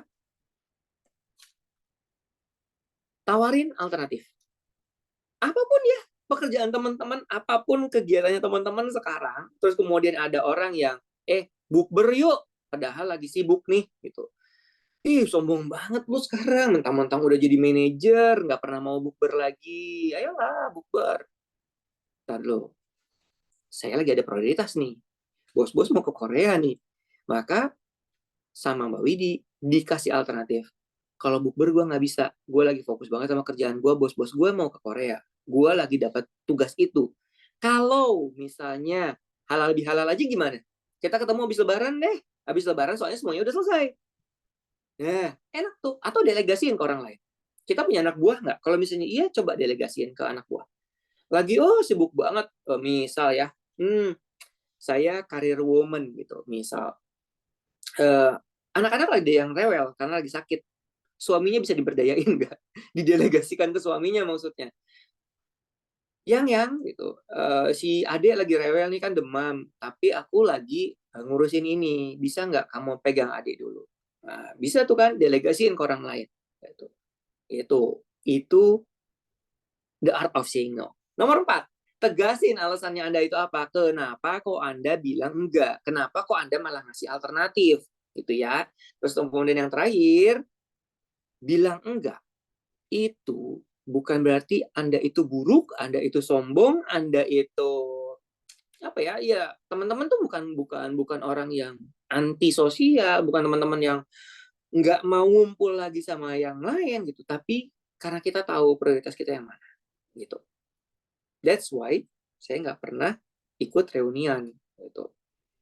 Karena bukannya gimana-gimana, tapi prioritas yang lainnya masih ada gitu.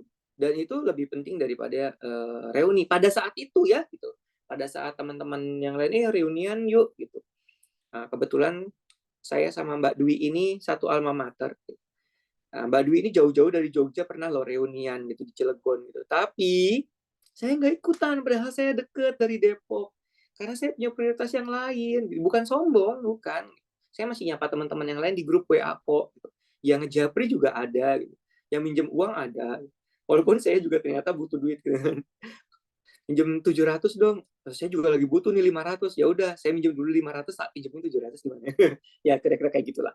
Oke, itu ya. Jadi kalau misalnya kita bilang enggak itu bukan berarti kita sombong, bukan. Tapi kita punya prioritas yang lain. Kalau misalnya ini bener-bener bestie, kalau ini bener-bener teman baiknya kita pasti mereka pasti paham kok gitu. Nah, belum.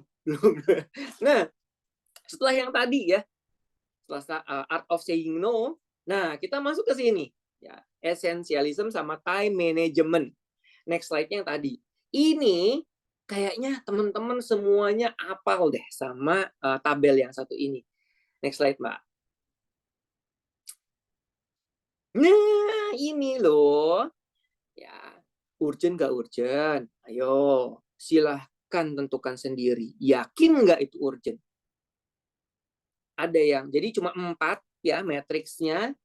Dari important, not important, urgent, less urgent. Kalau memang itu penting dan urgent harus saat ini juga. Kayak tadi balik gorengan tuh takut gosong. Lakuin sekarang. Get it done. Karena itu krisis, deadline. Udah sekarang banget lah tekanannya dah. Harus kudu fardu ain. Oh, tuh. Sekarang. Kalau enggak, kita nggak akan bisa ngapa-ngapain. Maka itu harus dilakuin sekarang. Kalau less urgent gimana? Iya penting, tapi deadline-nya masih jauh. Ya udah nanti aja direncanain aja dulu. Plan it gitu ya. Kita udah bisa, karena itu masih nanti kita bisa nentuin tujuannya apa, strateginya gimana, kita bisa riset dulu, kita bisa latihan dulu, kita bisa mengembangkan diri dulu karena ini masih nanti. Padahal dikasihnya sekarang loh. Dikasihnya sekarang nih, Bal, lakuin ya Bal ya. Pak, kapan deadline-nya? Kalau saya biasanya ngomongnya gitu ke atasan, Pak, ini deadline-nya kapan nih? Saya harus selesaiin kapan? Ya minggu depan lah, minggu depan loh, bukan sekarang. Maka saya lakuinnya bisa besok, bisa lusa, gitu. Ya, karena kita bisa punya perencanaan dan strategi dulu untuk menyelesaikan itu, karena itu less urgent. Not so important, nggak penting-penting banget, tapi urgent. Nggak penting-penting banget, tapi urgent. Harusnya sekarang. Apa tuh? Balas email, itu nggak penting-penting banget loh. Balas WA, itu nggak penting-penting banget loh. Ada meeting tapi rutin. Kita nggak mesti datang sekarang, ya udah di pushback. Di pushback. Nanti dulu bisa nggak? Diinterupsi dulu bisa nggak? Kalau ada yang lebih penting dan urgentnya sekarang ya. Tapi kalau misalnya, udah nggak ada yang harus dilakuin sekarang, ya udah dilakuin. Gitu. Mau balas email boleh, mau balas WA boleh, gitu. Terus yang nggak penting dan nggak urgent, kayak misalnya apa? Ini yang biasanya time wasting banget. Scroll TikTok, lihat IG, lihat grup di Facebook, terus kemudian apa lagi ya? Liatin status WA, gitu. Lihat-lihat foto gebetan gitu kan, Duh, aku kangen, aku pengen lihat dia, udah lama nggak lihat. Padahal barusan 10 menit yang lalu. Kalau misalnya lagi jatuh cinta kan gitu kan, lagi bucin tuh. Tapi udah kangen, aku pengen lihat dia lagi. Padahal itu, BTS tuh. Tuh ada aja tuh yang kayak begitu tuh. Sampai misalnya di wallpaper fotonya, di handphonenya, wallpapernya dia. Terus, apa namanya sih, casingnya juga gambarnya dia. Ngeliatin, aku jadi semangat. Itu kan time wasting tuh. Eliminate kegiatan-kegiatan kayak begitu. Kalau misalnya teman-teman sudah tidak memiliki kegiatan yang urgent, important, dan urgent tapi walaupun nggak penting-penting banget, gitu ya, udah nggak ada kegiatan itu, mau melakukan hal yang time wasting banget, nggak apa-apa. Kalau misalnya hal yang 3, yang di kuartal 1, 2, 3 itu udah nggak ada semuanya, baru lakuin hal yang nggak penting tadi. Kalau nggak, jangan. Gitu. Oke, saya balik ke Mas Jaki. Ya. Setelah semua penjelasan yang tadi, Mas Jaki, udah mulai ke gambar apa yang penting, terus kemudian apa yang harus dilakukan sekarang? Mas Jaki? Iya, sepertinya sih memang harus lebih fokus dulu ke yang translate tadi ya, lebih ke yang ke bahasa Inggris tadi. Oke, Kan? berarti karena lebih impactful berarti ya? Iya, kayak yang website bisa istilahnya nggak mesti tiap hari juga begitu. Jadi misalkan handphone itu dia. bisa itu. Oke. Nah, selain Mas Jaki, saya mau mengundang teman-teman yang lain karena slide saya terakhirnya di sini. Ada nggak teman-teman yang sudah tercerahkan setelah mendengarkan paparan esensialisme ini? Ada nggak? Kalau misalnya ada, boleh dong cerita. Kalau nggak ada, saya mau open question and answer session. Silakan. Monggo. Ya, Mbak Dwi lagi. Ya. Nggak apa-apa. Iya. Jadi kan memang salah satu kerjaan saya itu adalah bagian promosi kan, jadi mencari mahasiswa baru. Dan kerjaan saya juga sebenarnya ngejublek di sosial media. Tar dulu. Mbak Dwi, ngejublek itu bukan bahasa Indonesia yang baik dan benar. Saya nggak yakin semua teman-teman kita di sini tahu. Saya paham lah, yang lain enggak. Bahasa Indonesia, bahasa Cilegon itu ya. Jadi apa ya? Ngeluprek fokusnya itu gitu loh. Fokusnya di situ. Situ aja gitu. Ya, situ-situ aja kan. Nah, jadi memang fokus di sosmed kan, di sosmed bikin konten dan lain-lain, dan itu memang membutuhkan waktu yang banyak gitu, panjang gitu. Jadi bikin konten, edit dan lain-lain, terus ke sosmednya kita kalau ada yang nanya di sosmed juga kita harus jawabin, ada yang WA jawab. Nah, memang mungkin akhirnya tadi itu ya tercerahkan, jadi mungkin kita nggak perlu nih kalau lagi kayak gitu iseng-iseng lihat kok ada info gosip apa gitu kan. Gitu kan. Biasanya kadang udah upload terus ting ada apa, terus kita ke situ dulu melipir. Nah, mungkin dari yang ini tadi tuh saya udah dapet cerahin sih. Jadi memang kalau memang nggak mau bertumpuk, memang sebaiknya disingkirin dulu gitu ya. Fokus yang ini dulu, baru nanti kalau udah kerjaan selesai, udah mau balikan, baru santai-santai. Baru tuh seperti itu kan. Ya, Pak ya. Iya, betul. Thank you, Mbak Dwi. Jadi sebagai mimin, berarti mimin ya Mbak Dwi ya? Mimin kan.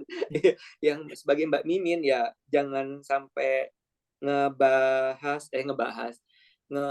ngebales gitu ya, ngekomen tuh Rizky Bilar dan Lesti Kejora sedang apa, nggak usah dibales kayak gitu. Wah, ternyata ya nggak nyangka mereka kayak gini. Yang lagi rame juga siapa ya? Ria Ricis. Itu nggak usah dibahas dulu deh gitu ya, dikesampingkan dulu gitu. Jadi kalau misalnya udah selesai, pakai akun pribadinya Mbak Dwi, bukan akun pribadinya kampus ya.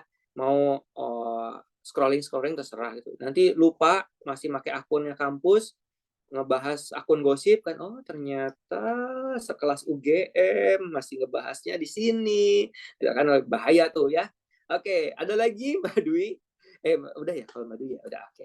Ada lagi yang mungkin mau sharing, saya tercerahkan nih gitu. Saya tadinya kayak begini, sekarang saya mau melakukan yang seperti ini. Ada lagi? Saya mau ngajakin yang lain nih. Siapa ya? TD.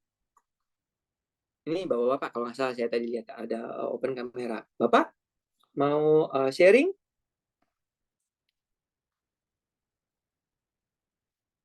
Mas Aziz atau Mas Pratama? Boleh? Atau mau bertanya? Boleh. Silahkan. Saya open question session. Monggo lo. Nggak ada? Kalau nggak ada, apa-apa. Namanya juga menawarkan. Oke. Jika tidak ada pertanyaan dari teman-teman, saya harap sih bukan cuma Mas Zaki atau Mbak Dwi gitu ya, atau Mbak Widi tadi, terus kemudian siapa lagi ya tadi, Mbak Ayu, saya mendapatkan manfaat dari sesi Ada kita. Mbak Tri, maaf Pak Iqbal, ada Mbak Tri Raisya. Mana? Oh, iya, saya soalnya lagi scrolling. Monggo, silahkan. Belum di open mic kayaknya. Oke. Ditutup lagi itu mah. Nah. Iya. Gak masalah. Oh, lagi banyak anaknya ya. Iya, Oke, libur silakan, ini. Mbak. Jadi gini, kalau ini mungkin berkebalikan ya dari Mbak Dwi tadi. Gitu. Oke. Jadi kalau Mbak Dwi sebetulnya hampir sama ngejublek ya. Kerjaannya itu saya juga CS kebetulan gitu. Oke. CS dan properti gitu. Nah, properti, oke. Nah, kadang kan harus ngerjain iklan memang. Gitu. Iya. Nah, artinya kadang kalau di tengah penat tuh ngejublek aja di situ gitu. Ada rasa penat tuh di situ. Ini pasti sama ya Mbak Dia. Ada rasa penat yang kadang kalau kita deadline juga gitu ya, melulu di depan komputer gitu kan, depan laptop gitu. Nah, ada rasa penat yang kadang itu kita butuh untuk break dulu. Nah, breaknya itu saya memang kadang buka HP yang memang ya bikin kita bisa kemudian agak relax gitu ya, agak relax, scroll dalam kapasitas di sini gini, dalam artian di sini tidak kemudian sesuatu yang membuat kita menambah jadi beban tambahan kerjaan gitu, tapi sesuatu yang juga membuat kita bertambah ilmu dan lain sebagainya gitu ya. Nah, ini mungkin satu hal yang mungkin bahasanya itu bukan untuk terdistrak, tapi memang dalam artian di sini kita butuh relax di situ, butuh relax sejenak gitu ya, karena bagaimanapun manusiawi gitu kan, kita ngejublek aja di situ. Betul. Nah, ini yang sebenarnya saya pingin dari teman-teman gitu yang mengungkapkan fakta ini.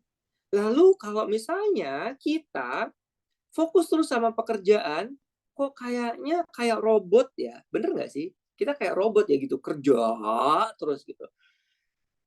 Apakah nggak boleh kalau misalnya kita scrolling sosial media? Jawabannya boleh. Tapi, ada tapinya loh. Oke, yang nggak boleh adalah ketika relax sejenak tadi, yang dibilang sama Mbak Tri, relax sejenak tadi itu akhirnya menghabiskan banyak waktu. Bukan sejenak lagi. Yang nggak boleh adalah itu.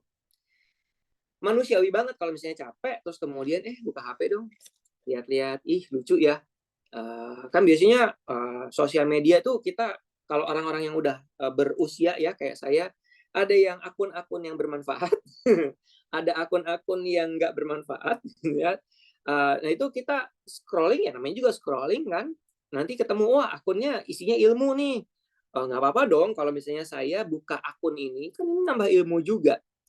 Baca gitu kan, wah isinya ceramah bagus. Oh ini ilmu nih baru nih. Terus kemudian dengan dalih bahwa ini adalah ilmu, kita lupa sama pekerjaan utamanya kita. Ini kan saya lagi dengerinnya ceramah loh. Berarti ini penting dong. Penting. Tapi nggak terus kemudian kerjaan utama kita terbengkalai dong. Kan kita megang amanah. Tadi kalau misalnya Mbak Tri bilang, Mbak Tri CS gitu ya, CS-nya properti. Amanahnya Mbak Tri adalah CS-nya properti. Mengerjakan amanah itu juga penting bukan? Iya dong. Nggak terus kemudian Mbak Trinya mengabaikan itu gara-gara ini penting, ini ilmu penting, saya belum tahu ini. Scrolling, pas dilihat, duh ya Allah, udah jam 5 tuh. Lah, berarti udah 3,5 jam dong saya scrolling. Pas dilihat ternyata customer-nya udah ada 28 customer yang nunggu jawabannya Mbak Tri. Nah, itu yang tidak boleh Mbak Tri. Tapi kalau misalnya Mbak Tri scrolling biar relax berapa menit ya, kan pasti kita punya waktu ya. Relax ini berapa menit ya? 10 menit gitu buat scrolling apapun itu ya, TikTok, Instagram, Facebook, apapun itu. Kita semua manusia yang punya itulah gitu. Saya yakin semua punya sosial media. Udah nih selesai 10 menit, ya disiplin, baik lagi ke kerjaan utamanya kita. Karena kita bilang kita butuh time untuk relax 10 menit. Ya udah 10 menit. Gitu. Harus disiplin. Kalau misalnya enggak, ya kan kerjaan utamanya Mbak Tri bukan itu, gitu. Kerjaan utamanya Mbak Dwi bukan itu. Tadi Mbak Widi, yang orang finance juga bukan itu kerjaan utamanya. Saya juga sama kok, juga scrolling gitu. Atasan saya pernah mergokin saya lagi lihat Instagram, tapi nggak marah. Karena dia tahu saya ngeliat Instagramnya nggak lama. Gitu. Persis loh itu di kantor loh. Terus kemudian ngeliat, ya apa Ban? Ini Pak, ada kecelakaan. Di mana? Di tol ini. Gitu. Wah, gue lewat situ lagi. Nah, kan jadi info juga malah buat dia. Udah selesai, udah balik lagi ke kerjaan. Paling saya nggak nyampe 5 menit ngelihatnya gitu. Nah, itu boleh. Kalau misalnya relax sejenaknya, bener-bener sejenak ya. Sejenak ini kan dalam artiannya berapa menit? Sejenaknya tiap orang beda-beda Mbak Tri. Sejenaknya saya bisa 1 jam, sejenaknya Mbak Dwi bisa 5 menit, sejenaknya Mbak Tri mungkin 10 menit cukup, beda-beda. Jadi sejenak yang dibilang sama Mbak Tri itu berapa lama? Kita harus tahu. Oke. Ada lagi tadi kayaknya ada chat ya, apa sih? Berarti bisa pakai Podomoro ya. Podomoro Group yang jualan rumah apa gimana nih maksudnya nih? Pomodoro Bapak. Ini saya cek juga ada teknik nih Pak. Jadi set waktu kerja 20 menit misalnya, 5 menit break, lagi seperti itu. Betul. Kirain Podomoro yang mana, kan biar bisa jelas ya gitu. Oke. Soalnya tadi Mbak Tri bilang CS-nya ini apa namanya properti, Podomoro kan properti. Saya langsung kepikirannya itu. Hari Senin harga naik. Ayo ada lagi? Ini berarti Mbak Tri udah nggak resen kan ya? Oke. Oh ini ada nih. Bukan. Tuh kan saya suka nge-lag nih ininya nih. Oke. Kalau nggak ada? Kalau misalnya saya boleh Bapak? Boleh. Oke. Buat siapa aja. Ya, ini saya mungkin saya bukan bertanya, mungkin agak sedikit sharing aja Pak ya. Boleh. Kalau saya kan pekerjaannya ya ini ada tim Soldiva juga di sini nih. Pekerjaan saya kan ada berhubungan lah, ada berkas lah sebetulnya seperti Bapak ya, Microsoft Word, Microsoft Excel dan sebagainya. Tapi saya juga ada pekerjaan yang merespon klien seperti itu. Karena kantor kami juga sebut saja value-nya ya, value-nya itu responsif. Jadi ketika ada klien yang chat harus segera respon. Nah, ketika ada klien yang chat, jadi mau tidak mau saya harus meninggalkan pekerjaan saya dulu, saya respon klien. Nah, tapi kan untuk klien kan tidak hanya satu, dua, tidak hanya sekali balas langsung selesai Bapak ya. Jadi seperti itu. Saya balas klien, saya lanjut kerjaan saya, kliennya respon, saya balas lagi, jadi harus bolak-balik. Jadi meskipun saya suka banget nih dengan konsep esensialisme, jadi tapi mungkin untuk kenyataannya tidak untuk semua hal bisa diterapkan seperti itu sepertinya Pak ya. Setuju. Sharing seperti itu saja. Oke.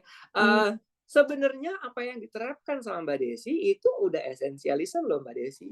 Iya, karena secara esensi pekerjaannya Mbak Desi memang itu. Gitu. Jadi iya, pekerjaan Mbak Desi apa? Merespon klien bukan? Iya, sama Mbak Tri sama Mbak Dwi ya sebenarnya. Ini kan sama nih. Ngerespon dong sosial media. Iya. Terus kemudian itu selesai, baik lagi ke kerjaan yang tadi dikerjain kan? Mbak Dwi melakukan itu, Mbak Tri melakukan itu, Mbak Desi ngelakuin itu. Yes, itulah esensialisme sebenarnya. Jadi kalau misalnya, kalau bahasa Jawanya ya, dilalahi ternyata aku juga udah ngerjain itu toh. Iya. Cuma bukan berarti itu kemudian saya menyampaikan materi ini berarti nggak berguna dong, bukan, cuma sekedar mengingatkan kembali berarti kan. Kalau misalnya kita melakukan hal yang tidak penting di sela-sela hal yang penting, nah ini yang perlu di-reduce waktunya. Di-reduce ya, bukan dihilangkan. Karena kita manusiawi kok, nggak ada manusia yang capek, nggak ada yang nggak tidak seperti itu tuh nggak ada gitu ya. Yang bener-bener yang dari jam 8 sampai jam 5 kerja terus, kemudian selesai langsung pulang. Di Jepang pun juga ada masa santainya kok gitu. Oke, Berarti itu ya bener sih. sosialisme bisa 2 prioritas sekaligus Bapak ya, bisa dibilang seperti itu ya? Iya, betul gitu. Jadi esensialism bisa melakukan 2 hal sekaligus kalau dua-duanya important and urgent gitu. Cuma masalahnya kita bisa menempatkan waktunya sesuai nggak? Itu aja sih. Karena kan ada deadline dong. Karena kan di sini ya tadi ya get it done, ada deadline. Deadline itu semuanya terpenuhi nggak? Kalau misalnya iya, itu udah esensialism gitu. Ya. Oke, ada lagi? Itu Ini ada Pak masa Hari Mbak Surat. Hari Surat. Oke, silakan. Sebelumnya saya mau tanya, Pak. Ya. Saya posisi saya sekarang itu bekerja sebagai purchasing officer. Nah, Oke. saat saya mau terbitin PO untuk pembelian gitu kan, Pak. Nah, itu yang kalau misalnya kita pakai dolar itu kan ada waktu sampai dolarnya berubah di sekitar jam 3-an. Iya, Nah, betul. ada request pembelian itu dan barang itu urgent dan diminta 3 hari itu. Jadi itu masuknya jam 2. Tapi saya lagi ada pegang kerjaan urgent juga yang udah dikasih atasan saya di jam 2 juga. Nah, wow. Perubahan dolar saya sudah selesai buat saya prioritasin untuk yang dolar karena berkaitan dengan harga gitu kan. Iya, pasti. Namun saat saya sudah selesai semua dan saya sudah untuk rekap laporan ke atasan saya bilang ke saya, "Kenapa kamu telat untuk kerjain yang ini?" Saya jelasin, saya prioritasin untuk dolarnya dulu, Bu, gitu kan. Namun, dia bilang, "Saya kan sudah kasih dari jam 2, kenapa nggak bisa selesai?" Gimana ya, Pak, kalau dari esensialnya, saya kan sudah prioritasin yang menurut saya itu memang urgent gitu. Tapi atasan saya tuh maunya tuh selesai di dua-duanya. Saat Saya itu kan juga? nggak Nggak bisa ya? Oke. Impact-nya udah dikasih tahu belum ke bosnya, Mas Hari? Karena gini, impact perbedaan dolar, kalau misalnya terus kemudian kita terbitin PO pada saat itu juga dan ternyata dolarnya turun, impact-nya kan masuk ke laba perusahaan juga ya, kalau dolarnya turun ya. Artinya ada perbedaan harga yang harus kita bayarkan gitu. Impact-nya kasih tahu ke atasannya nggak gitu. Kalau misalnya, Bu, ini kan kalau misalnya saya selesaikannya saat itu juga dan dolarnya terus kemudian turun, impact-nya kan ini, kita bayarnya jadi segini loh, Bu. Kalau misalnya biasanya pun juga gitu ya, yang sudah-sudah pun juga seperti itu gitu. Kita memang nunggu dolar. Kalau kecuali kalau misalnya dia bilang, enggak, yang ini emang bener-bener harus saat ini juga. Nah, kalau misalnya udah ada kata-kata yang ini emang benar-benar harus jam 2 ini juga dikerjakan, saya nggak peduli dolar segala macam, ya maka itu harus saat itu gitu. Tapi kalau misalnya enggak, sebenarnya Mas Hari itu bisa mengungkapkan data. Ini loh, Bu, kenapa saya tunda karena menunggu dolar karena seperti ini. Datanya seperti ini. Gitu. Apa yang kita bayarkan sekian, PO-nya jadi angkanya sekian gitu. Itu bedanya seperti itu. Impact-nya ke perusahaan kok. Kan kalau misalnya bagus, gitu, ternyata gara-gara Mas Hari nungguin dolar gitu, terus kemudian perusahaan diuntungkan sekian per bulannya ya, nggak per hari ya. Kalau bisa per hari mungkin bisa jadi saat itu loss gitu, dolarnya jadi lebih mahal. Tapi dalam 1 bulan Mas Hari bisa bagus gitu ya, pembeliannya di angka yang paling bagus terus. In total kenapa nggak Mas Hari ungkapin itu ke bosnya gitu, Bu, karena saya melakukan ini, perusahaan diuntungkan sekian loh, Bu. Dalam waktu 1 bulan, dalam waktu 1 kuartal, perusahaan diuntungkan sekian. Itu makanya kenapa saya nunggu dolar perubahan di jam 3 gitu. Kalau misalnya kayak begitu, bosnya juga pasti akan sedikit melunak. Sedikit ya, Mas Hari. Sebenarnya saya udah kasih tahu ke ibunya. Sebenarnya saya juga udah kasih tahu, ini dolarnya kemungkinan turun. Saya sering lihat grafik di hari itu. Nah, kok ada kemungkinan naik gitu misalnya. Nah, saat itu memang di jam 3 itu naik. Jadi saya pakai dolar yang kemarin dan itu di bawah dari kenaikannya untuk pembeliannya. Jadi itu lebih gitu kan, Mas. Ya, oke. Paham. Kita itu ada sistem quality objektif gitu untuk penilaian karyawan. Nah, saat itu tugas yang dia berikan itu menurut saya lebih urgent untuk yang dolarnya. Namun quality objektif saya itu jadi menurun karena seperti itu gitu. Oke. Dan untuk fee saya bakalan dipotong gitu, Mas. Jadi bingung. Oke, sebenarnya sih kalau saya jadi atasan ya, sebenarnya saya tidak akan melakukan itu karena saya pasti ngelihat in general gitu ya, dalam 1 bulan, dalam 1 kuartal, Mas Hari itu tuh sudah melakukan apa gitu, baru terus kemudian penilaian itu dilakukan. Kalau misalnya itu, wah itu subjektif banget dong, itu nggak boleh tuh sebenarnya tuh. Apa yang dilakukan, kalau misalnya kita balik ke esensialisme ya Mas Hari, apa yang dilakukan sama Mas Hari itu sebuah esensialisme yang benar-benar bagus, karena Mas Hari lakukan itu untuk kemajuan perusahaan gitu, untuk keuntungan perusahaan, bukan untuk Mas Hari sendiri gitu. Nah, ini sudah benar dilakukan gitu. Kalau misalnya Mas Hari punya datanya, silahkan diungkapkan ke atasannya 1 kuartal itu gimana, 1 kuartal ya, 4 bulanan, 1 kuartal itu 4 bulanan kan. Nah, terus kemudian 3 bulanan, terus kemudian Mas Hari buka juga datanya 1 tahunan itu gimana gitu, sehingga atasannya tercerahkan gitu. Jadi dia tidak akan menilai Mas Hari secara subjektif lagi gitu. Kalau misalnya masih seperti itu, esensialisme lagi Mas Hari balik. Apa yang dilakukan sama Mas Hari itu sudah sangat bagus, dan pasti apa yang dilakukan sama Mas Hari ini akan disukain sama perusahaan yang lain. Gitu. Saya sih akan considering untuk pindah ke perusahaan yang lain ya, yang lebih menghargai skill sama keputusannya Mas Hari itu kan tepat banget. Saya akan considering untuk pindah perusahaan gitu. Biar kalau misalnya dinilai ya nggak subjektif lagi gitu. Karena itu bagus banget loh gitu. Saya tahu banget tuh, soalnya teman saya purchasing juga kayak begitu yang dilakuin gitu. Gitu sih Mas Hari, itu udah bagus banget, udah keren. Terima kasih Pak. Saya juga rencana ada mau ngajuin resign, tapi karena sudah mencerahkan saya, jadi mungkin saya besok. Iya, karena itu ilmu yang bisa dibilangin apa ya, itu susah gitu ya di purchasing gitu. Itu karena ada hitungan-hitungannya, dan terus kemudian nanti apa tuh namanya, pitching kan sama si vendornya gitu kan. Ini saya pengennya dolarnya kemarin ya, boleh nggak? Wah itu susah banget itu. Itu ilmu yang sangat berharga gitu. Jadi pasti perusahaan banyak yang nyari lah gitu. Itu aja sih Mas Hari. Semangat. Terima kasih. Oke, ada lagi? Ya, sama-sama. Kalau misalnya nggak ada, mungkin ini mendekati jam 12. Kalau misalnya nggak ada, mungkin kita bisa tutup gitu ya. Silakan Mbak Desi. Biasanya Mbak Desi pintar banget nih, udah ada ininya, ada kesimpulannya. Oke, berarti ini sudah selesai semua Bapak Iqbal ya. Saya izin untuk stop share berarti ya. Sip. Oke, saya stop share dulu.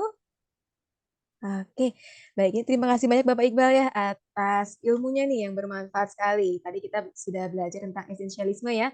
Ini sebuah konsep baru yang baru saya dapat ya, konsep yang baru saya dapat ini. Perihal pola pikir yang fokusnya pada kedisiplinan, bagaimana cara memfokuskan energi dan menggunakannya pada hal yang inti saja, betul ya Pak ya? Betul. Oke, nah untuk melakukannya kita perlu fokus ke input dan set prioritas, juga hindari multitasking, betul Bapak? Betul. Oke, baik kalau begitu terima kasih juga nih untuk Bapak Ibu Mas Bay sudah hadir pada webinar hari ini. Kita sudah sampai di akhir acara. Bapak Ibu saya izin untuk ambil gambar terlebih dahulu ya sebagai dokumentasi. Oke, kita kembali ke galeri. Kita foto dulu. Mungkin Bapak Ibu boleh dibantu untuk menghidupkan kamera masing-masing. Hey guys. Oke, kita mau foto nih.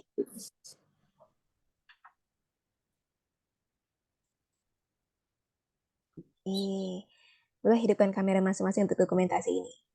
Oke, kalau begitu saya izin ambil gambarnya sekarang ya, Bapak Ibu, Mas Mbak. Saya ambil gambar dalam hitungan ketiga.